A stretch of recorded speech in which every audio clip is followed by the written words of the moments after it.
A very good afternoon to you all. First, welcome to our channel Nursing Adda 24/7. कैसे हो nurses? आज हम बात करने वाले हैं नॉर्सेट 8 के बारे में कि नॉर्सेट 8 का क्या एग्जाम पैटर्न रहेगा और बच्चों क्या सिलेबस रहने वाला है। जैसे कि सभी नर्स का एक ड्रीम होता है, सभी नर्सेस का एम होता है कि वो एम्स में रिक्रूट हुए, एम्स में जॉब लगे उनकी, क्योंकि आप सभी को पता है कि एम्स का पे स्केल और उनका काम का पैटर्न या फिर उनकी एक अलग ही रेपुटेशन होती है। ठीक है बच्चों, तो सभी नर्सेस का प्लान होता है, सभी नर्सेस चाहती हैं कि हम एम्स में काम करें। तो अब उनका ये ड्रीम फुलफिल करने के लिए नॉर्सेट 8 आ रहा है जो कि अप्रैल में कंडक्ट होगा बच्चों। तो आज हम बात करने वाले हैं उनके पैटर्न के बारे में कि क्या पैटर्न रहने वाला है बच्चों और क्या एग्जाम का सिलेबस रहेगा। तो जैसे कि नॉर्सेट 7 की बात की जाए तो नॉर्सेट 7 में क्या हुआ था बच्चों, उसमें स्टेज 1 और स्टेज 2 ली गई थी। ठीक है, उसमें क्या था, सीबीटी के द्वारा ये एग्जाम हुआ था जिसमें स्टेज 1 और स्टेज 2 थी बच्चों। और स्टेज 1 में कैसा था, उसमें जनरल नॉलेज के क्वेश्चन देखने को मिले थे, एप्टीट्यूड के क्वेश्चन को मिले थे जिसको हम नॉन नर्सिंग भी बोलते हैं बच्चों। उसमें 20 क्वेश्चंस हमें देखने को मिले थे और हमारे नर्सिंग फील्ड से, ठीक है, हमारे टेक्निकल जो टर्म थी हमारी नर्सिंग फील्ड में से 80 क्वेश्चंस देखने को मिले थे। तो टोटल हमारे कितने क्वेश्चंस आए थे, उसमें 100 क्वेश्चंस आए थे बच्चों और प्लस 90 मिनट्स में हमें वो कवर करना था और नेगेटिव मार्किंग 1/3 थी उसकी। ठीक है बच्चों, और नेक्स्ट था इसमें क्वालिफाइंग मार्क्स बताए गए थे कि स्टेज 2 में जाने के लिए एक क्वालिफाइंग मार्क्स बताए गए थे। तो ये हमारे क्वालिफाइंग एग्जाम थे। यूआर में 50 परसेंटाइल देखने को मिली थी, ओबीसी में 45 परसेंटाइल थी, एससी एसटी में 40 परसेंटाइल थी।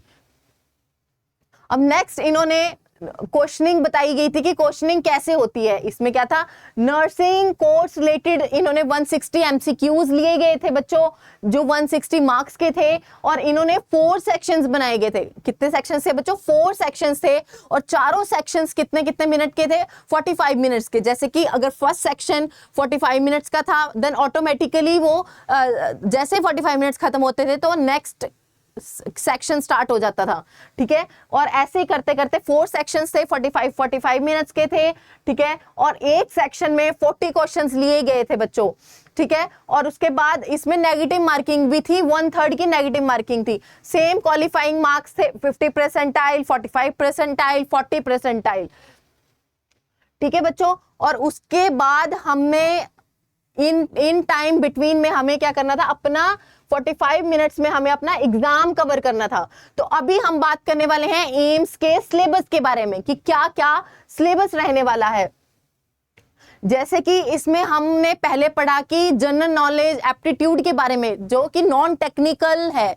ठीक है, हमारे नर्सिंग के लिए नॉन टेक्निकल है। तो उसमें क्या क्या इंपॉर्टेंट सिलेबस रहने वाला है बच्चों, जियोग्राफी इंपॉर्टेंट है, जियोग्राफी के ऊपर क्वेश्चनिंग देखने को मिलेगी बच्चों। प्रीवियस डेज एंड डेट्स, जैसे कि कोई अवार्ड्स की डेट्स हो गई, ठीक है, कोई डेज हो गए कि किस टाइम किसको कितना अवार्ड मिला था, कोई क्रिकेट टीम कब, क्या कहते हैं, मैच कब हुआ था, इन चीजों पे क्वेश्चंस देखने को मिलेंगे। इन्वेंशंस कब हुई थी, डिस्कवरीज कब हुई थी बच्चों।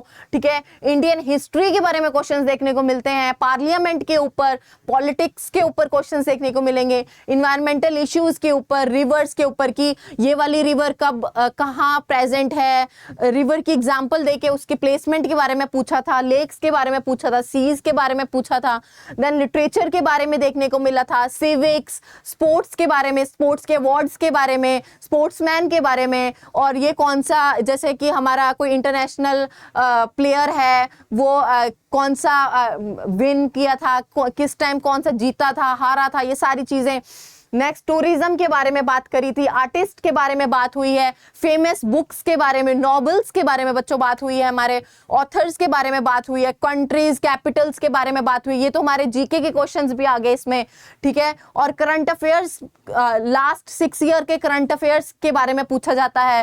ठीक है, जर्नल साइंस के बारे में, पॉलिटिक्स के बारे में, करंट अफेयर्स की बात हमने की है, इंडियन इकोनॉमी के बारे में बच्चों बात हो रखी है इसमें।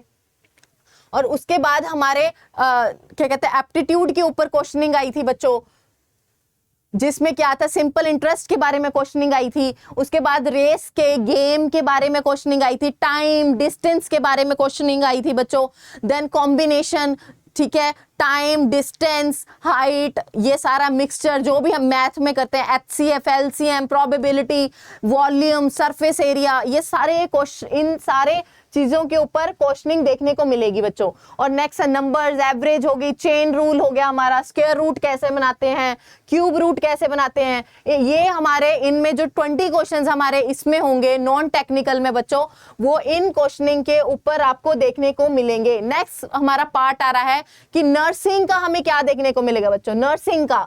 तो नर्सिंग में हमारे कौन कौन से टॉपिक्स इंपॉर्टेंट रहने वाले हैं। नेक्स्ट है फार्माकोलॉजी के बारे में क्वेश्चनिंग होगी बच्चों, टॉक्सिकोलॉजी के बारे में, टॉक्सिक के बारे में क्वेश्चनिंग होगी, हॉस्पिटल एंड क्लिनिकल फार्मेसी के बारे में, हेल्थ एजुकेशन होगी, कम्युनिटी फार्मेसी होगी, बायोकेमिस्ट्री होगी बच्चों, मेडिकल सर्जिकल नर्सिंग में फंडामेंटल ऑफ नर्सिंग NF जो हम फर्स्ट ईयर ऑफ नर्सिंग में पढ़ते हैं उसमें, सोशियोलॉजी में, साइकोलॉजी के टॉपिक्स आ जाएंगे कुछ। नेक्स्ट अकाउंटेंसी होगी, ठीक है, और मैनेजमेंट के बारे में क्वेश्चनिंग होगी बच्चों। नेक्स्ट हमारा क्लिनिकल पैथोलॉजी हो गया, ठीक है, साइकेट्रिक, मेंटल हेल्थ के ऊपर आ जाएंगे, डिजीज में जैसे स्क्रीजोफेनिया हो गया, मीनिया, डिल्यूजन्स, इन सभी के ऊपर सिनेरियो बेसिस क्वेश्चन आ सकते हैं। फर्स्ट एड मैनेजमेंट, ट्राइएज हमारा इसमें भी इंपॉर्टेंट है, ठीक है, फार्मास्यूटिकल केमिस्ट्री इंपॉर्टेंट है बच्चों। नेक्स्ट है बच्चों हमारा क्या कहते हैं, नर्सिंग में हमारे वेरियस क्या कहते हैं पैथोलॉजी इंपॉर्टेंट रहने वाली है बच्चों। पैथोलॉजी के ऊपर बहुत सारे क्वेश्चनिंग मिलेगी, ठीक है, और हाई रिस्क मेडिसिन के बारे में क्वेश्चनिंग मिलती है, नारकोटिक के ऊपर क्वेश्चनिंग मिलती है, ड्रग स्टोर मैनेजमेंट में एनाटमी, फिजियो इंपॉर्टेंट है, ऑब्स, गाइनी, मिडवाइफरी इंपॉर्टेंट है, इसके ऊपर गाइनी के ऊपर क्वेश्चनिंग आ जाती है, कॉम्प्लिकेशन, PPH वगैरह जो होती है हमारे, APH, जितने भी कॉम्प्लिकेशंस होती हैं उसके ऊपर सिनेरियो बेसिस क्वेश्चन आ जाते हैं, ठीक है। फार्मास्यूटिक्स के ऊपर क्वेश्चनिंग देखने को मिलेगी बच्चों आप सभी को। Next same community health nursing होगी हमारी, न्यूट्रिशन, न्यूट्रिशनल बैलेंस, ठीक है, डाइट के ऊपर क्वेश्चनिंग मिल जाती है कि एक प्रेग्नेंट लेडी के लिए कितनी कैलोरीज इंपॉर्टेंट होती हैं, एक आयरन अगर क्या कहते हैं एक कैलोरीज में मतलब एक कैलोरी कितने बच्चों, एक छोटे से बच्चे को कितनी कैलोरीज प्रोवाइड कर सकते हैं, पीडियाट्रिक में कितनी कैलोरीज प्रोवाइड करते हैं, न्यूबॉर्न बेबी के लिए कितनी एनर्जी इंपॉर्टेंट होती है, ये सब कुछ क्वेश्चनिंग। साइकेट्रिक नर्सिंग के क्वेश्चनिंग, काउंसलिंग के ऊपर क्वेश्चनिंग मिल जाती है।